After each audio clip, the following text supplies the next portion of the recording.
Tema kita hari ini judulnya Gereja Laodikia, ini bagian yang keempat.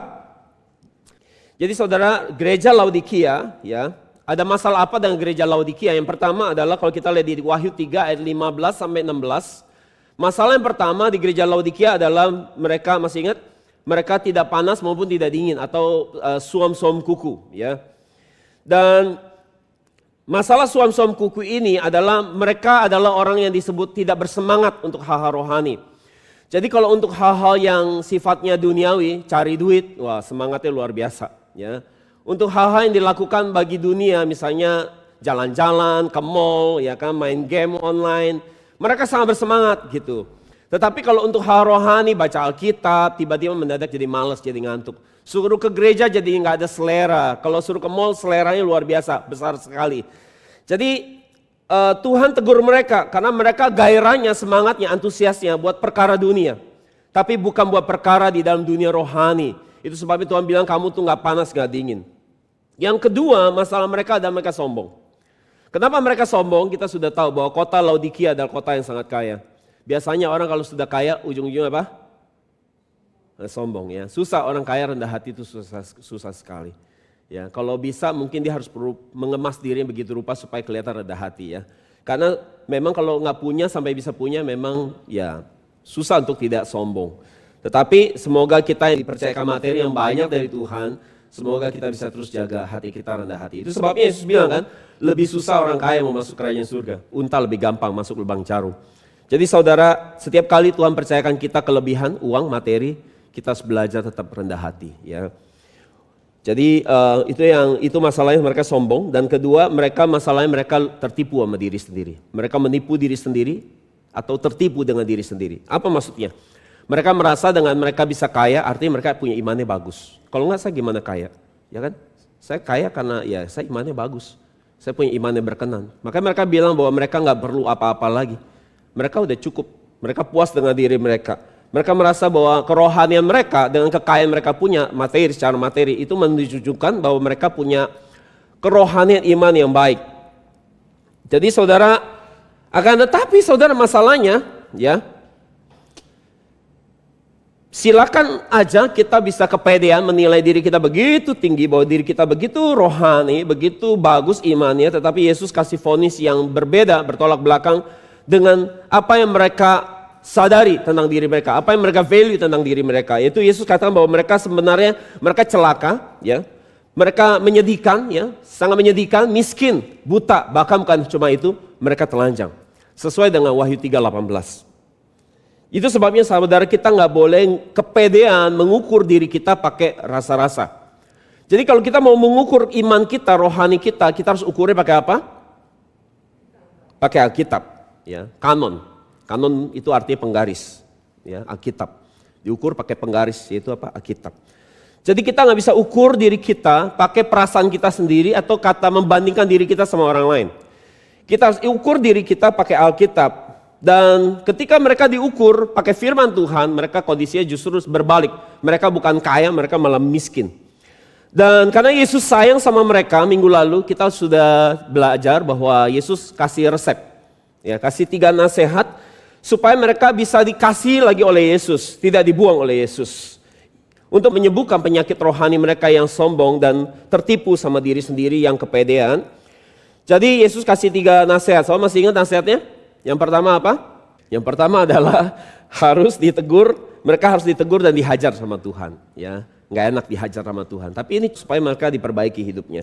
Yang kedua, mereka harus apa? Kembali punya semangat yang datang dari Tuhan, bukan semangat yang dari dunia atau semangat dari diri sendiri, ya. Maksudnya semangat diri sendiri ketika kita suruh bernyanyi depan gereja, ya mungkin jemaatnya nggak banyak, kita lemes. Tapi nyanyi di depan dunia yang banyak penontonnya, tiba-tiba kita punya semangat. Nah, itu semangat yang bukan dari Tuhan. Semangat karena pengen tampil, pengen nunjukin diri sendiri. Nah, itu semangat yang duniawi. Jadi Tuhan suruh mereka kembali punya semangat yang bukan dari dirinya sendiri, keinginan sendiri, tapi semangat yang didatangkan dari Tuhan. Yang ketiga adalah mereka suruh bertobat, ya. Jadi mereka suruh apa? Bertobat itu apa? Memperbaiki diri mereka sendiri. Bertobat bukan nangis-nangis banyak air mata, kemudian keluar ingus di mana-mana dan bilang nyesel-nyesel tapi nggak ada perubahan. Bertobat artinya memperbaiki diri, ya. Berubah 180 derajat. Dan yang menariknya saudara, bahwa kata ditegur, dihajar di sini sama kata semangat dalam tensesnya itu menggunakan present tense. Itu dalam arti tensesnya masa kini. Tetapi khusus bertobat, jadi ditegur, dihajar, sama semangat memakai tenses present tense, masa kini. Dan menariknya ketika kata bertobat itu menggunakan tensesnya aorist imperatif aktif. Apa itu? Itu artinya adalah sebuah perintah di masa kini yang harus diselesaikan dulu di masa lalu. Saya ngerti maksudnya? Ini sebuah perintah yang harus diselesaikan di masa lalu dulu. Jadi artinya dari ditegur, dihajar Tuhan sama punya semangat, yang paling pertama-tama harus mereka lakukan adalah mereka harus apa? Bertobat. Bertobat harus yang jadi paling pertama. Jadi kenapa bertobat harus menjadi yang paling pertama? Karena kalau tidak bertobat dulu, percuma ditegur sama dihajar Tuhan. Banyak orang ditegur, dihajar Tuhan, mereka nggak bisa berasa.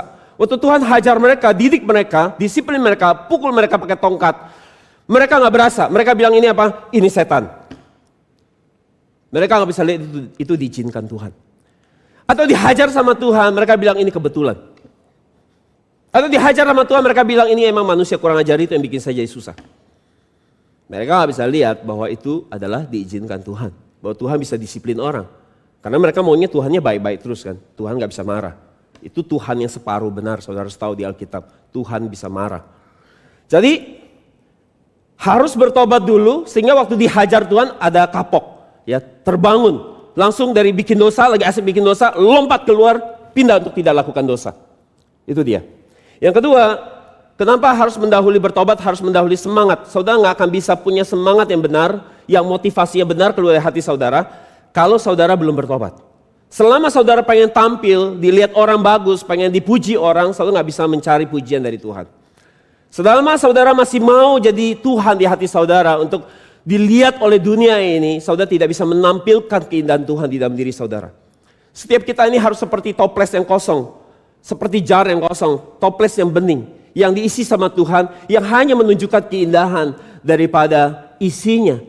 Bukan pengen nunjukin diri toplesnya. Saya ngerti maksudnya? Saya pernah lihat toples permen yang isinya permen warna-warni. Saya pernah lihat, ya kan? Yang indah bukan toplesnya kan, tapi isi permen yang lucu-lucu yang warna-warni. Itu dia. Hati yang benar, hati yang murni, dia ingin menampilkan isi dalamnya. Bukan menampilkan toplesnya, dirinya pengen dilihat orang. Nah jadi mesti bertobat dulu. Kalau nggak bertobat kita akan show off, kita ingin tampilin diri kita. Bersaksi pun sedang menunjukkan kemuliaan diri sendiri. Itu sebab saya saudara di gereja ini kita jarang sekali bersaksi. Bukan nggak ada kesaksian, kita banyak mujizat. Cuman kita hanya ingin menyaksikan firman. Karena firman kalau digali juga udah terlalu banyak yang mesti disaksikan. Oke saudara, Wahyu 3:20 kita baca. Lihatlah aku berdiri di depan pintu, ya sama-sama 2-3. Lihatlah aku berdiri di depan pintu dan mengetuk. Jika ada orang mendengar suaraku dan membukakan pintu, aku akan masuk kepadanya dan makan bersamanya dan dia bersamaku. Jadi saudara, kalau mereka jemaat Laodikia dan saudara, ini firman bukan hanya buat menghakimi jemaat Laodikia, ini firman juga untuk menilai diri kita. Jadi kalau kita bisa seperti mereka, ini ingat peringatan buat kita. Karena ini firman di 7 gereja di Asia Kecil yang menggambarkan kondisi gereja di akhir zaman. Jadi ini ngomongin kita sebenarnya. Jadi kalau kita bertobat, maka ini berkatnya. Dikatakan apa berkatnya, bahwa bagi mereka yang mau sungguh-sungguh bertobat, ya, dan kembali punya iman yang bersemangat, yang datang dari Tuhan, bukan dari diri sendiri atau dari dunia. Janji berkat yang akan diberi buat kita akan duduk makan bersama Tuhan. Katakan duduk makan bersama Tuhan. Ini ada berkat yang luar biasa, kita bisa duduk makan sama Tuhan. Oke, sampai di sini mungkin saudara agak susah membayangkan ya. Apa istimewanya kan duduk makan sama Tuhan, orang Tuhan kagak kelihatan. Gimana, apa menariknya? Oke, untuk saudara bisa membayangkan ini saudara, bahwa ini berkat yang besar. Saudara pernah nggak diundang, misalnya saudara pikirkan, ya saudara diundang oleh presiden, ya, ada undangan resminya, ada kop surat lambang negara, di situ ditujukan kepada Bapak Gunawan, ya nama saudara gitu ditulis di situ, ya, atau Bapak Sensen, ya kan, ditulis di situ. Kemudian di bawahnya kami mengundang untuk hadir dalam jamuan makan bersama Bapak Presiden. Saya rasa saudara akan post itu di media sosial saudara. Karena saudara begitu bangga ya, waduh, dari seluruh penduduk Indonesia, saya terpilih. Sih saudara? Tapi saudara pasti senang merasa terhormat. Tapi saudara diundang sama Tuhan untuk bisa duduk makan bersama Tuhan. Itu jauh lebih terhormat karena Tuhan pencipta langit dan bumi ini. Yang menciptakan orang-orang saudara anggap penting dan terkenal ini. Tuhan mengajak saudara untuk duduk makan bersama dia. Jadi kita akan selidiki apa arti duduk makan dengan Tuhan. Apa artinya duduk makan dengan Tuhan? Yang pertama, duduk makan dengan Tuhan artinya kita memiliki persekutuan yang intim dengan Tuhan. Kita hanya mau duduk makan sama orang yang kita sayang. Kita hanya mau duduk makan sama orang yang kita dekat. Kita gak mau duduk makan sama orang yang suka gosipin saudara, jelek-jelekin saudara di belakang. Gak mau kan?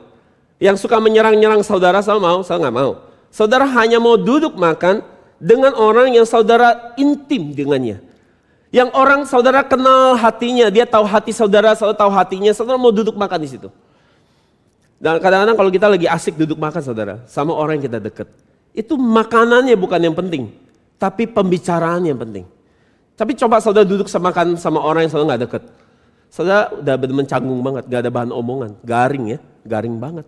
Ya kan? Tapi kalau coba sama teman-teman dari SD, SMP, SMA, waduh. Ya.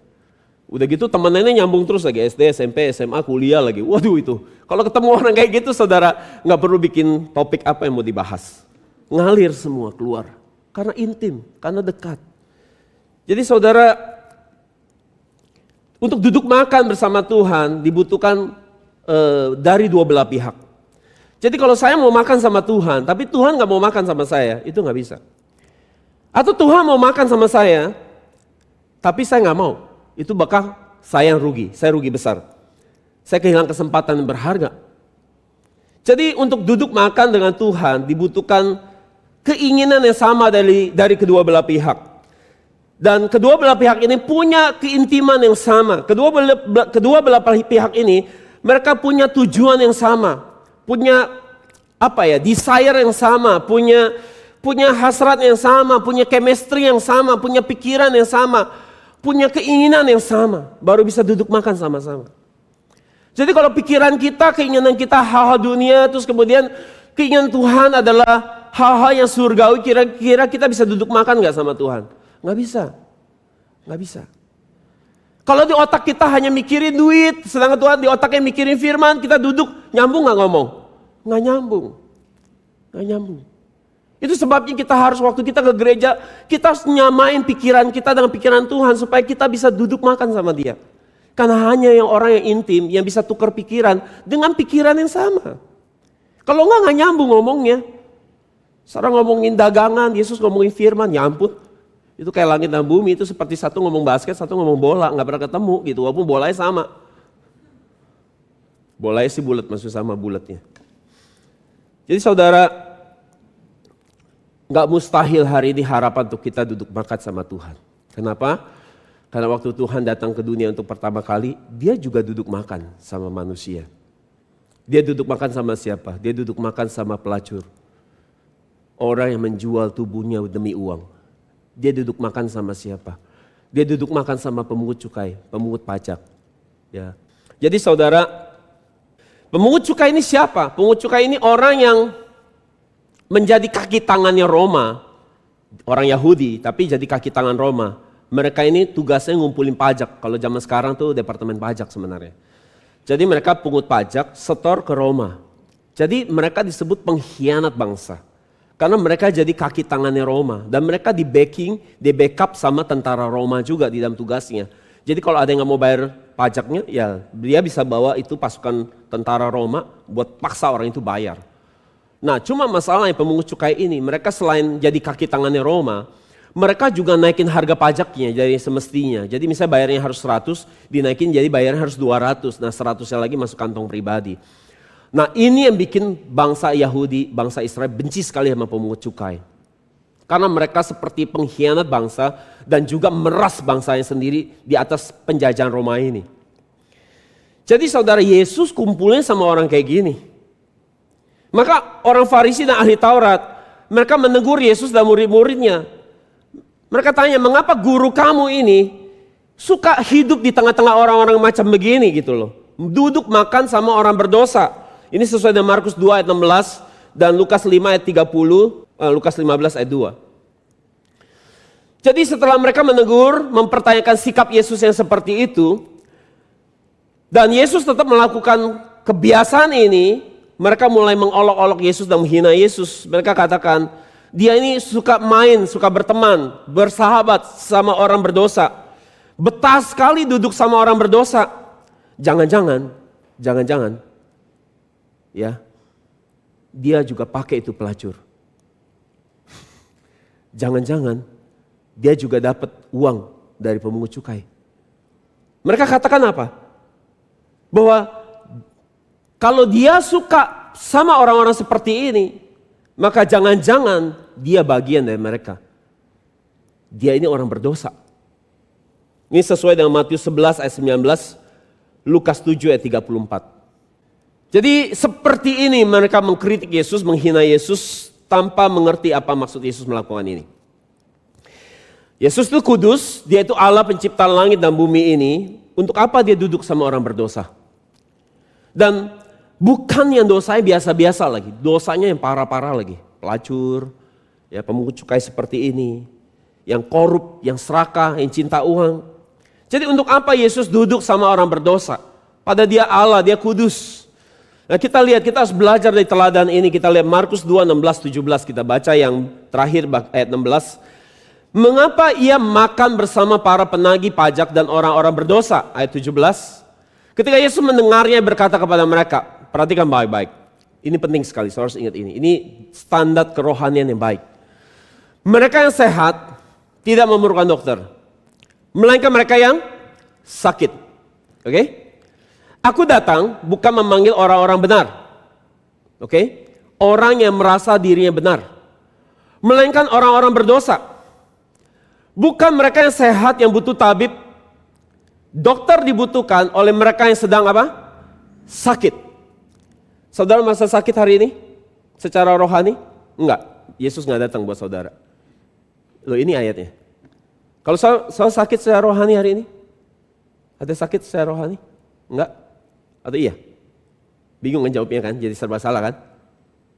Sakit enggak? Nah, sakit, Yesus datang. Sakit enggak secara rohani? Bingung ya? Enggak. Nanti Yesus enggak datang ntar. Nah, ya. Nah, kita belajar ya. Kenapa mesti punya spirit sakit, merasa sakit. Dan anak manusia datang bukan buat memanggil orang yang merasa dirinya benar. Perhatikan baik-baik. Ini kata kunci ya. Anak manusia bukan memanggil orang yang merasa dirinya benar. Tetapi untuk memanggil orang yang apa? Menyadari dirinya apa? Berdosa. Jadi Yesus katakan, aku datang bukan untuk orang-orang merasa dirinya benar, tetapi untuk orang yang menyadari dosanya. Perhatikan baik-baik, orang sakit adalah orang yang menyadari dosanya. Saya ngerti maksudnya? Orang sakit adalah orang yang menyadari dosanya. Jadi siapa yang merasa dirinya benar, maka mereka akan seperti orang Farisi dan ahli Taurat. Saya mengerti maksudnya? Mereka orang yang seperti Farisi dan ahli Taurat ini seperti apa hari ini? Perhatikan baik-baik. Orang suka ngejudge orang yang belajar Alkitab, mereka bilang, lu ngapain belajar Alkitab? Lu mau jadi Farisi dan ahli Taurat, belajar Alkitab sampai kayak gitu. Yang penting praktek bro. Yang penting mah tindakan bro. Buat apa belajar Alkitab banyak-banyak? Itu kayak Farisi dan ahli Taurat. Oh ya? Saya kasih tahu. Kalau orang belajar Alkitab, untuk hari ini Paulus katakan, semakin kamu banyak belajar firman, kamu akan menemukan dosa di dalam dirimu semakin banyak. Kalau kamu gak belajar firman, kamu melanggar firman pun kamu gak berasa. Saya mau tanya, siapa yang Farisi? Orang yang belajar Alkitab untuk menemukan dosa dalam dirinya dan akhirnya bertobat? Atau orang yang seperti Farisi yang karena jabatan gerejawinya, hanya karena pendeta, diaken, penatua, majelis, pendoa, gak pernah belajar Alkitab, berasa diri bagus. Karena kalau kita belajar Alkitab, Paulus katakan semakin hukum ditambahkan, semakin dosa bertambah. Dan ketika dosa semakin bertambah, Tuhan katakan kita perlu ditabib, kita butuh dokter buat sembuhin kita. Tapi orang Kristen hari ini butuh dokter? Enggak, dia udah berasa udah masuk surga. Dia berasa dia butuh Yesus? Enggak. Dia berasa darah Yesus sudah bersihkan dia udah tinggal check in ke sorga. Tanpa mengerti apa artinya darah. Di dalam darah disembunyikan 7 firman di kayu salib. Darah itu bicara firman, makanya Yesus bilang apa? Firmanku yang membersihkan kamu. Bagaimana darah 2000 tahun sudah kering bisa cuci bersih gosok dosa kita? Itu harus firman yang bersihin orang. Baru bisa suci kudus. Dan hanya lo belajar firman. Kita hari ini bisa menemukan dosa dan akhirnya kita ada kebutuhan untuk butuh dokter yang nama Yesus. Jadi sekarang siapa yang Farisi? Orang gerejawi yang hari ini merasa dirinya sudah layak dan kudus. Punya jam doa yang tinggi, punya doa itu lebih gampang daripada baca Alkitab. Betul gak? Nyembah Tuhan itu lebih gampang daripada belajar Alkitab. Makanya orang gak mau skip itu. Dan semakin kita belajar firman, kita menemukan ada dosa. Dan ketika kita tahu kita ada dosa, kita cari siapa? Cari Yesus. Jadi orang Farisi hari ini adalah orang yang merasa dirinya rohani, merasa dirinya saleh, tidak bisa lihat dosa sendiri, pandai menghakimi dosa orang lain, padahal di dalam dirinya penuh dengan apa? Yang diukur sebagai dosa adalah saya gak main cewek, saya gak ngerokok, saya gak narkoba, tapi hatinya penuh dengan keserakan akan cinta uang. Hatinya penuh dengan kesombongan mau dihargai orang. Lihat orang dari kaya miskin pandang bulu sama orang kaya hormat-hormat sama orang miskin dianggap kayak sampah. Lahiriah. Dia gak lihat itu sebagai dosa. Itu dosa. Jadi yang disebut dosa hanya bagi mereka yang gak kelihatan kayak orang Farisi. Makanya Yesus bilang apa? Kamu tuh kayak kuburan yang dilabur putih begitu bersih. Bersih sepertinya. Dalam penuh dengan kebusukan. Perhatikan baik-baik jemaat NCM. Saudara yang dengar firman ini. Yang paling penting adalah isi dalamnya. Bukan kemasan luar. Bukan pencitraan yang di luar. Isinya. Ada isinya apa? Isinya. Itu yang penting. Jadi saudara, kita bisa bohongin orang dengan pencitraan diri kita. Tapi Tuhan gak bisa dibohongin. Setiap kali orang merasa dirinya lebih rohani dari orang lain. Tidak pernah menyadari dosanya. Maka itu adalah seperti seorang Farisi dan ahli Taurat. Kalau kita belajar Alkitab untuk sadar dosa, kita bukan Farisi. Kita sedang mau cari Yesus. Kita baru menyadari kita butuh Yesus. Tapi kalau hari ini kita bilang, Tuhan aku butuh Engkau. Butuhnya sebatas bukan menyadari dosa, tapi butuhnya hanya supaya rezekinya saya lancar, toko saya rame, bisnis saya lancar. Itu jahat sekali seperti orang ke Gunung Kawi. Nggak usah jadi Kristen. Kita jadi orang Kristen karena kita mau kenal Tuhan kita dengan baik. Yohanes 17:3 katakan demikian. Bahwa hidup kekal itu berkaitan dengan apa? Kenal. Nggak kenal, nggak masuk surga. Matius 7:21-23. Saya harus tahu itu. Jadi saudara, kalau kita merasa diri kita benar, masalahnya adakah orang benar? Adakah orang yang benar-benar benar dan baik dan kudus, yang suci hidupnya? Kalau kita bilang ada, itu bohong besar. Bilang saya orangnya, bohong besar. Kenapa? Karena Roma 3:4 sudah lawan kita. Mari kita baca. Dikatakan Allah adalah benar. Dan apa? Semua manusia apa? Pembohong. Semua manusia pembohong. Kenapa saya ketawa? Ada pemikiran berikutnya. Manusia, perhatikan baik-baik. Manusia, kalau lagi ngomongin diri sendiri, judulnya apa? Nyombong. Kalau lagi ngomongin orang lain, judulnya apa? Gosip. Kapan mulut manusia jadi benar? Waktu ngomong Alkitab. Sadar bersaksi. Gak sadar, keasikan. Ngomong-ngomong. Lama-lama kayak jongkok di atas Monas. Kayak rendah hati tapi lagi pengen dilihat orang. Saya ngerti maksudnya. Manusia itu kalau keluar mulut ngomongin diri. Atau ngomongin diri sendiri selain ngomong apa? Lagi minta dikasihani. Ya kan? Minta dikasihani. Kalau lagi susah hidupnya cerita supaya dikasihani. Pada kasihan, belas kasihan datangnya dari Tuhan, bukan dari manusia. Harapannya sama manusia, bukan sama Tuhan. Jadi saudara, Roma 3:4 sudah menyanggah. Semua manusia pembohong, hanya Allah yang benar. Seperti ada tertulis, supaya engkau ternyata benar di dalam segala firman-Mu. Jadi kalau manusia mau jadi benar, itu hanya waktu dia bicara firman. Jadi saudara, maka orang-orang yang angkuh, mereka yang sombong, merasa punya iman yang hebat, punya kerohanian yang bagus, punya jam doa yang bagus. Paulus katakan hati-hati. Orang yang berpikir dirinya kuat, hati-hati. Ada waktu dia bisa jatuh. Jadi saudara, Yesus hanya mau duduk makan sama orang yang tahu dirinya ada dosa. Yesus hanya mau duduk makan sama orang yang rendah hati.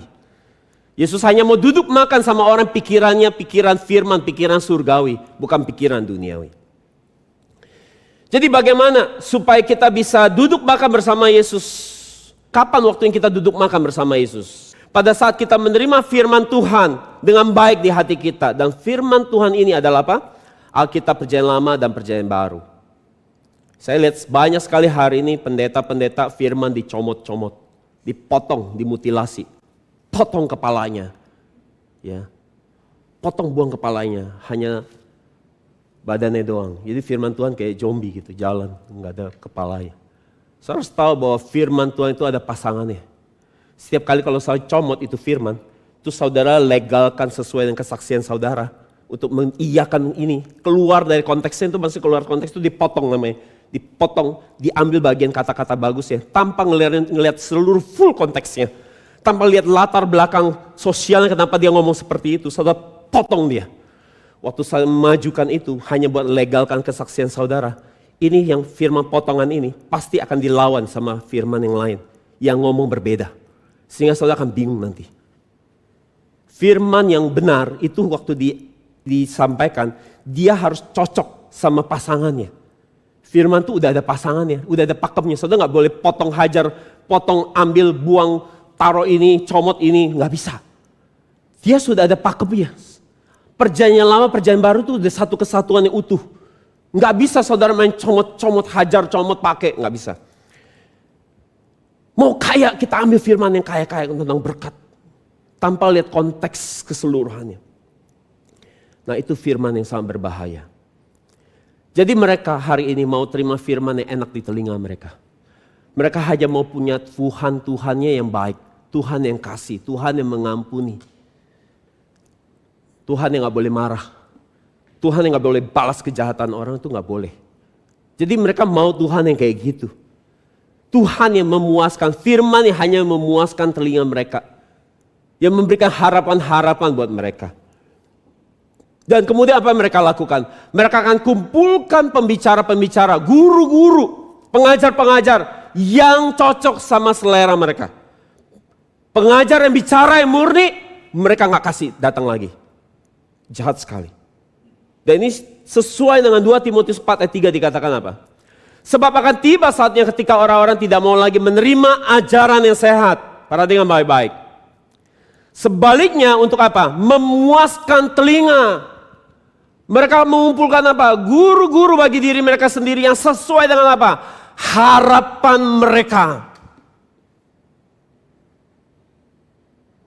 Saya sudah sering bilang saudara mau ketemu dokter yang mana? Yang saudara sakit, kritis. Saudara setiap kali ketemu dokter, dokternya bilang, oh gak apa-apa. Kamu akan hidup 20 tahun lagi. Wah gak usah, tenang, gak usah takut. Dikasih harapan-harapan palsu. Atau saya mau ketemu dokter yang ketika saudara datang dia bilang, kalau kamu gak minum nih obat, kamu gak jaga badan, besok kamu pasti mati. Saudara ditakut-takutin kayak gitu. Dan akhirnya saudara hidup 20 tahun. Sedangkan ini saudara, besokan saudara mati. Saya pilih aja. Mau ikut ajaran yang kayak apa modelnya. Yang memberikan harapan-harapan palsu atau kebenaran yang sejati. Jadi saudara, bagaimana cara kita duduk makan dengan Yesus? Yang pertama, ketika kita menyambut seluruh isi Alkitab dengan baik, yaitu Alkitab Perjanjian Lama, Perjanjian Baru dengan baik di hati kita, maka kita sedang menyambut Yesus secara seutuhnya. Bahwa dia Allah yang kasih tetapi dia juga Allah yang adil. Bahwa dia Allah yang mengampuni dosa tetapi dia Allah yang juga membalas kejahatan. Maka kita akan menyambut pribadi Yesus secara utuh ke dalam hidup kita. Maka itu artinya kita sedang duduk menyambut Yesus makan bersama kita. Yang kedua adalah ketika kita baca Alkitab, kita memikirkannya siang malam. Kita menelitinya, memikirkan bagaimana saya bisa melakukan firman ini. Dan kita serius sama isi Alkitab. Kita benar-benar tidak anggap remeh. Maka itu artinya apa? Kita sedang duduk makan dengan Tuhan. Kalau pikiran kita adalah pikiran firman, bukan pikiran yang lain, maka kita sedang duduk makan sama Tuhan. Yang ketiga adalah ketika kita melakukan penelitian Alkitab, Dan waktu kita meneliti Alkitab, kita semakin mengerti pikiran Tuhan, kita semakin mengerti hatinya Tuhan, dan kita jadi tahu apa yang jadi kehendak Tuhan, apa yang menjadi rencana penebusannya buat dunia ini. Kita jadi tahu apa yang dia suka, apa yang dia tidak suka, maka kita sedang duduk menyambut Tuhan masuk dalam hidup kita dengan baik. Maka saudara, cara kita memperlakukan Alkitab, menentukan sikap hati kita, menentukan apakah kita akan duduk makan bersama Tuhan atau tidak.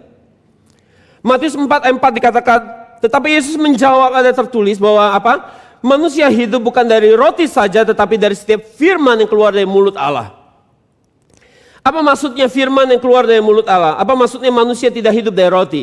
Saudara pernah pikirkan ini enggak? Apa maksudnya manusia tidak hidup dengan roti? Dari roti saja. Saudara mau beli roti pakai apa? Pakai uang. Yesus katakan, manusia artinya tidak hidup dari apa? Uang. Tapi hidup dari firman, dari batu. Batu itu gambaran apa? Firman. Manusia bisa hidup pakai batu. Saya bingung. Batu itu firman. Bagaimana beli roti pakai batu, pakai firman? Gimana caranya? Gimana caranya? Waktu iblis suruh Yesus ubah batu jadi roti, Yesus mau gak? Gak mau kan? Saya mau tahu gak, saya kasih satu rahasia hari ini. Tetapi pendeta-pendeta hari ini telah mengubah, telah melakukan apa yang iblis suruh. Mengubah batu jadi roti. Saya tahu maksud saya? Mengubah firman buat cari apa? Uang. Gara-gara jemaatnya ada 5 orang yang kaya, dia gak berani khotbah yang keras. Dia gak berani khotbah yang sesuai firman. Dia sudah jual itu firman pakai uang. Karena ada jemaat mungkin yang kasih persepuluhannya gede sekali. Dan dia jaga banget hati dan perasaannya. Jadi gak berani ngomong apa adanya seperti ini. Jadi saudara, kalau kita berkata mana bisa firman buat cari hidup. Buat dapetin hidup, dapetin roti. Itu artinya saudara, bahwa kita lebih percaya roti, uang daripada batu, firman. Kita akan ikut siapapun yang bisa kasih kita uang. Kita akan menghambakan diri kita, merendahkan diri kita kepada orang yang mau kasih kita uang. Maka hari ini kita harus belajar saudara. Percaya bahwa firman Tuhan itu bisa menjadi solusi buat hidup kita. Ini sebenarnya bukan bicara saudara gak butuh uang. Saya tahu saudara pasti butuh uang. Tapi sebenarnya Yesus sedang ngomong tentang prioritas hidup. Prioritas hati. Prioritas hati saudara ada di mana? Di uang atau firman. Kalau saudara prioritasnya di uang, saudara gak bisa duduk makan sama Yesus. Gak cocok, gak ada satu chemistry. Jadi jika kita menjadikan uang sebagai nomor 1, kita gak bisa jadikan Yesus sahabat kita. Tapi kalau kita menjadikan firman nomor 1, kita bisa jadikan Tuhan sahabat kita. Jadi kalau kita bangun tidur yang kita pikirin uang, nah kita sudah tahu, kita gak bisa bersahabat sama Yesus. Karena orang yang cinta dunia, Yakobus 4 ayat 4 katakan, menjadikan diri musuh Allah. Dan musuh nggak mungkin duduk bareng makan, nggak bisa. Beda haluan. Jadi saudara, kedua cara kita duduk makan sama Tuhan adalah cara kita datang bergereja, kita datang beribadah. Itu menentukan kita duduk makan dengan Tuhan atau tidak. Jadi waktu kita datang ke gereja, ya, ini seperti jamuan makan rohani. Kita hari ini sedang pesta rohani. Jika kita datang gereja, kita siapin diri kita dengan baik, kita nggak berusaha jatuh dalam dosa, ya, supaya waktu kita datang ke tempat ini kita dalam keadaan kudus. Ya kalau jatuh ya udah minta ampun, Tuhan ampuni. Dan kemudian waktu nyembah kita menyembah dengan sungguh-sungguh. Waktu dengar firman kita penuh perhatian seperti Tuhan yang bicara langsung ke kita. Kita sambut dengan baik. Waktu memberi persembahan, kita siapin persembahan di rumah, kita doakan, kita berusaha beri yang terbaik buat mengasihi Tuhan yang kita cintai. Maka kita akan terima berkat langsung dari Tuhan waktu doa berkat. Sehingga waktu saudara di pekerjaan, bisnis saudara, studi saudara akan diberkati. Jadi waktu saudara datang beribadah, cara saudara beribadah itu menentukan saudara sedang duduk makan sama Tuhan atau tidak. Jadi yang kedua, apa artinya duduk makan sama Tuhan? Jadi yang pertama memiliki persekutuan intim dengan Tuhan. Yang kedua adalah mengambil bagian dalam perjamuan kudus bersama Tuhan. Wahyu 3 ayat 20 katakan, aku akan masuk kepadanya dan makan bersamanya. Oke, kata makan di sini dalam bahasa Yunani adalah dipneo. Dipneo, itu artinya makan besar. Pesta makan besar, jamuan makan besar. Jadi saudara, bagi orang Yahudi yang namanya dipneo itu konsepnya adalah makan dengan makanan yang sangat berlimpah. Orang Yahudi kalau lagi makan suppernya, makan malam ya kayak gitu. Perayaan makan jamuannya itu jamuan besar, makanannya banyak berlimpah, buah banyak, makanan banyak. Saudara tinggal pilih-pilih aja mau makan apa. Ragamnya banyak, pesta besar. Ini makan hebat namanya. Makan besar, makan hebat. Jadi saudara, apa arti rohani? Kalau kita bilang bahwa Yesus duduk makan sama kita, artinya makan besar. Dan kalau kita makan besar di gereja, apa artinya? Nah, saudara perhatikan baik-baik. Bagi orang benar-benar kritis dan jeli, ya, mereka akan bilang bahwa waktu kita ke gereja di NJM, mereka bisa bilang bahwa ini seperti makan besar. Makanan itu banyak banget berlimpah. Kalau orang yang jeli, mereka bilang bahwa ini kita tuh kayak fine dining, makan mewah. Firman tuh luar biasa sekali. Bagi yang jeli, kalau nggak bisa lihat paling juga, ya apaan sih nih gitu kan. Ngomong apa sih? Jadi makanan banyak, saya bisa ambil yang depannya, saya bisa dapat berkat di tengah atau di kesimpulan. Kadang-kadang di kesimpulan suka ada jackpot. Saya bisa nyampaikan sesuatu yang tidak dibahas di depan, tapi masih ada hubungannya, tapi itu boom, tiba-tiba di akhir ada sesuatu kejutan. Itu kalau jeli. Makanya saya mesti catat. Kalau saya nggak catat, saya nggak akan lihat kejutan-kejutan itu. Jadi saudara, kita di sini sedang pesta rohani. Tapi kalau orang nggak ngerti ngomong apa sih? Itu sama seperti waktu bangsa Israel dikasih mana. Respon pertama waktu mereka lihat mana itu gambaran firman. Respon pertama bangsa Israel waktu lihat mana, mereka bilang apa? Apa ini? Ngomong apa? Apa ini? Keluaran 16:15, ketika bangsa Israel melihatnya, mereka saling bertanya, apa ini? Apa ini? Ini ngomong apa? Kita nggak ngerti, ini nggak pernah kita dengar yang kayak gini, ini yang ngomong apa? Karena mereka tidak tahu benda apa itu, Musa berkata kepada mereka, perhatikan, itulah roti yang diberikan Tuhan kepadamu untuk makananmu. Maka Musa berkata bahwa itulah roti yang diberikan Tuhan kepadamu untuk jadi makananmu. Artinya apa? Ini firman yang mungkin kamu gak ngerti, tapi ini harus jadi makanan buat kamu bisa bertahan hidup di dalam perjalanan padang gurun 40 tahun ini, di dalam kehidupan bergereja. Karena perjalanan padang gurun ada gambaran kehidupan bergereja, kehidupan iman. Kamu kalau gak ngerti, kamu cemooh, kamu hina, kamu tinggal tidur, kamu remehkan, kamu buang itu firman dengan sia-sia. Karena pikiranmu duniawi. Kalau pikiranmu duniawi, jangan firmannya dong yang dibuang.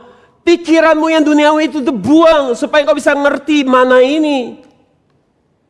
Saya ngerti maksudnya? Tapi mereka kalau nggak ngerti mereka buang. Ngomong apa sih? Apa hubungan sama hidup saya sih? Besok gue mau dagang, nggak ada hubungan sama hidup gue.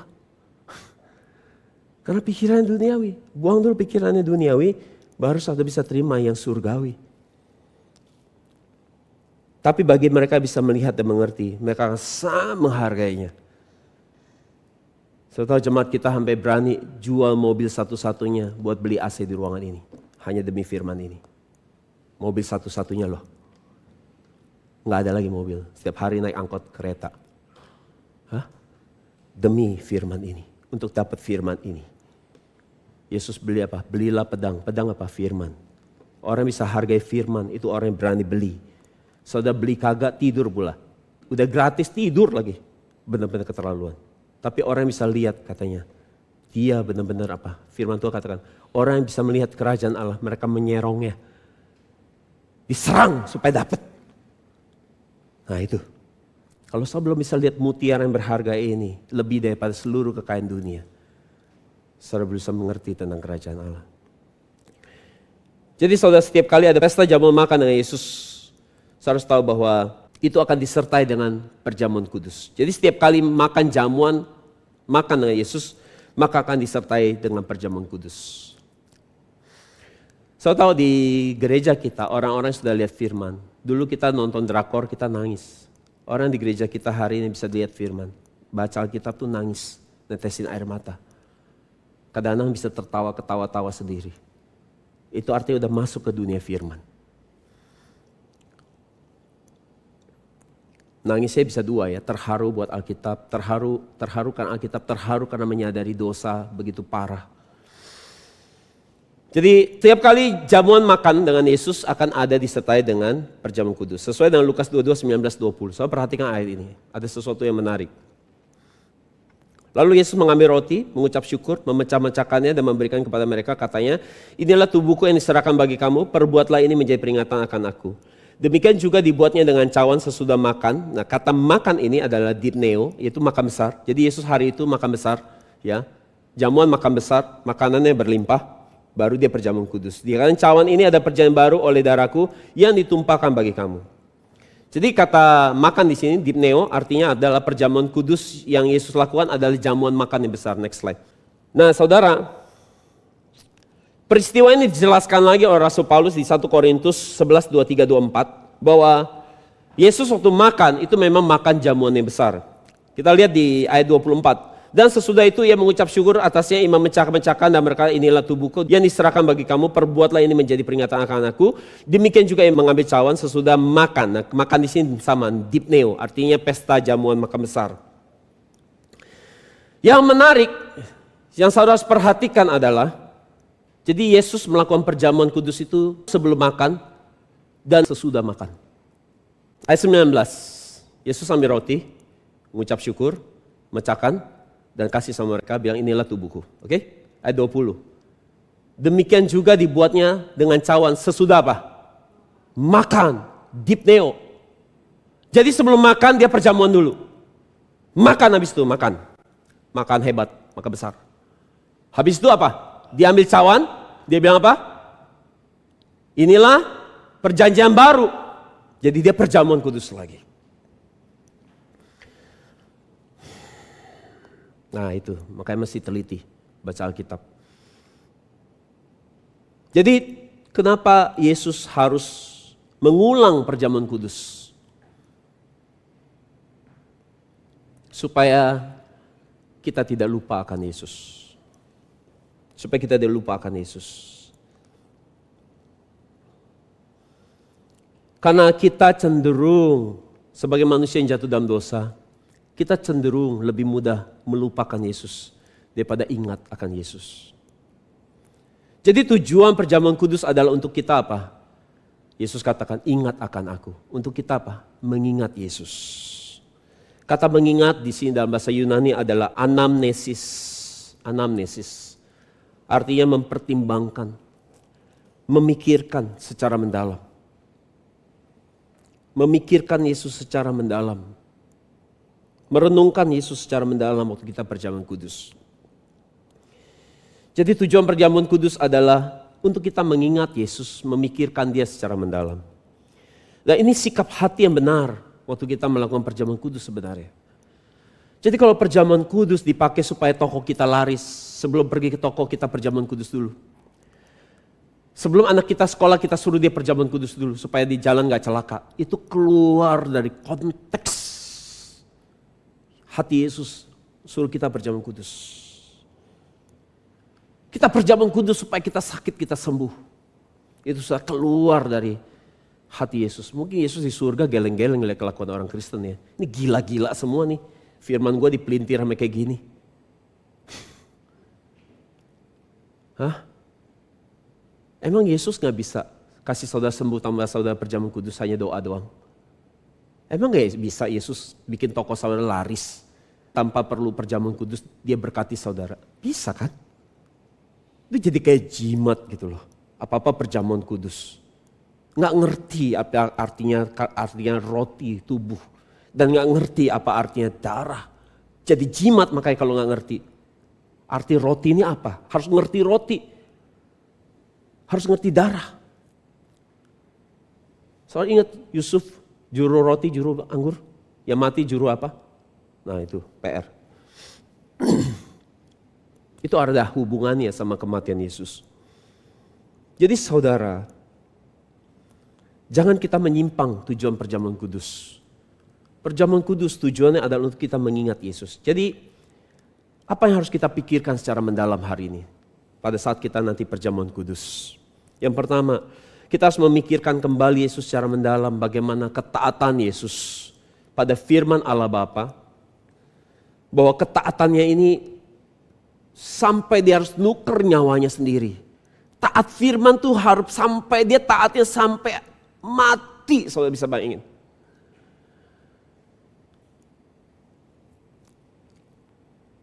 Dia mengosongkan dirinya, merendahkan dirinya dari Allah, jadi manusia, lahir di keluarga yang miskin, sampai imam-imam ahli Taurat nggak anggap dia. Yohanes masih mending, anak imam, makanya direspekin. Yesus siapa? Anak tukang kayu yang miskin, makanya nggak dianggap. Lahiria, manusia itu lahiria, pandang bulu. Karena Yesus sudah mengosongkan diri, maka kita harus memikirkan waktu kita datang ke gereja. Meski kita dokter, meski kita seorang lawyer, meskipun kita seorang pengusaha dengan karyawannya banyak, kita harus ngosongin diri datang ke tempat ini. Dan kita mulai berterima kasih buat apa yang Yesus lakukan buat dosa kita. Yang kedua adalah untuk kita kembali hidup berpusatkan pada Yesus. Waktu kita perjamuan kudus, kita harus tanya sama diri kita dengan jujur hari ini. Pikiran saya ada sama siapa? Sama uang atau sama firman? Apa yang menarik buat saya hari ini? Dan saya harus tanya pada diri saya, apakah benar-benar Yesus masih ada dalam hidup saya? Apakah Yesus masih jadi pusat hati saya? Atau bisnis saya yang jadi pusat hati saya? Atau dagangan saya jadi pusat hati saya? Bangun tidur itu yang saya pikirin. Waktu kita perjamuan kudus, itu setel lagi hati kita. Di hati kita kepada hal yang lain. Kita waktu perjamuan kudus, kita setel hati kita lagi kembali kepada Yesus. Only Jesus. Antusias saya sama apa? Sama hal dunia atau sama firman Tuhan? Semangat saya melakukan apa? Semangat buat melakukan hal-hal yang duniawi? Atau semangat menyelidiki firman Tuhan? Dan yang ketiga adalah untuk memproklamasikan kematian Yesus sampai dia datang kedua kali. 1 Korintus 11 ayat 26 katakan demikian, terjemahan NASB. Karena setiap kali kamu makan roti ini dan minum cawan ini, kamu memproklamasikan kematian Tuhan sampai ia datang. Bagaimana cara kita memproklamasikan kematiannya? Bagaimana caranya? Kita tidak boleh lupa bagaimana Yesus mati di kayu salib untuk dosa kita. Sampai Yesus datang kedua kali, kita tidak boleh lupa bagaimana Yesus pengorbanannya buat dosa kita. Saudara, setiap kali kita buat dosa, ada yang susah. Kita bikin dosa, seneng gak? Seneng ya? Enak kan? Enak. Enak gak bikin dosa? Hah? Kok gak jujur sih jawabnya? Enak gak? Enak enggak? Waktu awalnya dong. Jangan ngomong hati nurani tertuduh. Kalau nggak enak saya nggak mau ngerjain dong. Jangan gitu dong sama saya. Jujur dong. Waktu bikin dosa enak nggak rasanya? Enak. Setelahnya mungkin nggak enak karena tertuduh, ya kan? Tapi waktu bikin enak. Kalau nggak enak ngapain saudara bikin? Itu tanda enak sekali, nikmat sekali. Saking nikmatnya kita nggak mau keluar dari situ. Enak sekali. Tapi kita lupa setiap kali kita bikin dosa ada pengorbanan, ada penderitaan. Ada yang harus mati. Waktu di Alkitab Perjanjian Lama, waktu umat Israel bikin dosa, mesti ada yang mati. Binatang mati. Dan binatang yang mati ini gambaran apa? Yesus. Yesus mati. Jadi ingat waktu kita bikin dosa, kita harus tahu itu bukan nggak terjadi apa-apa gitu. Saya bikin dosa terus ya udah gitu. Saya harus tahu Tuhan saudara sengsara dari jam 9 sampai jam 3 sore. Sengsara di atas kayu salib. Jadi waktu saya bikin dosa, saudara ingat, ada yang berkorban buat saudara. So kenapa dia harus pakai domba yang dipotong? Saya pernah lihat waktu orang kurban, ya, waktu domba lihat temannya dipotong, saya lihat gak? Air matanya netes loh. Saudara bikin dosa enak-enak, kita bikin dosa enak-enak. Tapi ada yang harus bayar. Jadi ingat setiap kali kita bikin dosa, ada yang harus bayar. Meskipun itu enak, nikmat. Tapi ada yang bayar. Kalau nggak ada yang bayar kita mati itu. Seperti domba itu. Tapi karena ada yang gantiin kita bayar, kita nggak perlu mati itu. Jadi waktu kita mau bikin dosa, kita ingat jam 9 sampai jam 3 sore Tuhan kita sengsara. Itu cara memproklamasikan kematiannya. Yang berikutnya adalah cara memproklamasikan kita gak boleh lupa firman-Nya. Kita pastiin bahwa diri kita selalu nempel sama firman. Dan yang ketiga adalah kita harus memberitakan firman-Nya. Waktu Yesus mati di kayu salib, Dia menyampaikan 7 firman di kayu salib. Untuk saudara dengar 7 firman di kayu salib, saudara bisa dengarkan khotbah di YouTube EJN berjudul 7 firman di kayu salib. Sudah dijelaskan arti firman 1, 2, 3 dan sampai seterusnya. Jadi waktu kita melakukan perjamuan kudus, kita sedang mengembalikan Yesus yang hilang dalam hidup kita. Kita kembali menjalani hidup yang berpusatkan pada Yesus. Bukan kepada diri kita sendiri, bukan kepada ego kita sendiri. Kita sedang mengembalikan Yesus menjadi Raja yang memerintah di hati kita. Kita mengembalikan hati kita kembali mencintai firman Tuhan dan bukan mencintai hal-hal yang lain. Kita memastikan bahwa kamar hati kita tidak ada satupun yang diisi sama perkara dunia, uang, kesenangan, kenikmatan, tapi hidup kita hanya dipenuhi oleh firman Tuhan. Dan melalui perjamuan kudus hari ini kita mau mempercayakan kembali hidup kita ke dalam tangan Tuhan yang berkuasa, yang sanggup membereskan masalah kita, sakit kita, kesulitan kita, penderitaan kita, ketakutan kita, kekhawatiran kita akan masa depan. Mari kita percayakan kepada Yesus yang ada di dalam pusat hati kita untuk hari memberkati dan menolong kita. Terima kasih Tuhan buat pengorbananmu, buat teladanmu, buat kami. Kami mau mencintai Engkau lagi pagi hari ini, siang hari ini. Kami mau menjadikan Engkau segala-galanya. Ampuni kami kalau hati kami sering ada di tempat lain. Ampuni kami kalau seringkali pikiran kami bersama yang lain, bersama kekasih yang lain. Kami tidak menjadikan Kau lagi kekasih jiwa kami. Kami tidak menjadikan Kau mempelai laki-laki kami. Ampuni kami kalau hati kami tidak pernah memikirkan firman-Mu. Kami tidak sungguh-sungguh taat akan kehendak-Mu. Tapi lewat perjamuan ini Yesus, kami mau ingat bahwa kami mau melakukan kehendak-Mu, bukan karena kami takut dihukum, karena kami sangat mengasihi Engkau. Karena Engkau sudah kasih semua buat hidup kami.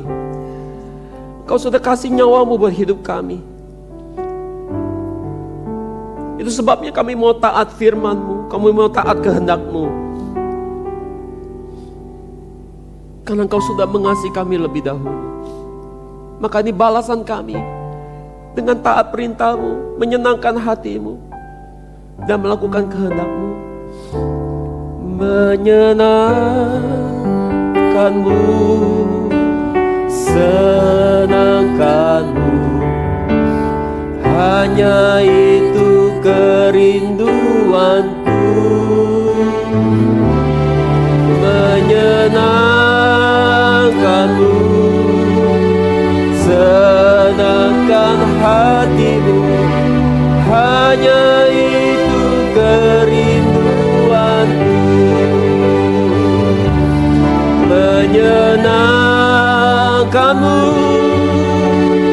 senangkan-Mu, hanya itu kerinduanku. Menyenangkan-Mu, senangkan hati-Mu, hanya itu kerinduanku. Hanya itu kerinduanku. Lewat perjamuan kudus ini buat kami kembali hatinya diperbaiki. Untuk menyiapkan ruang hati kami. Untuk hanya diisi penuh oleh firman Tuhan. Untuk diisi penuh hanya pribadimu, oleh pribadimu.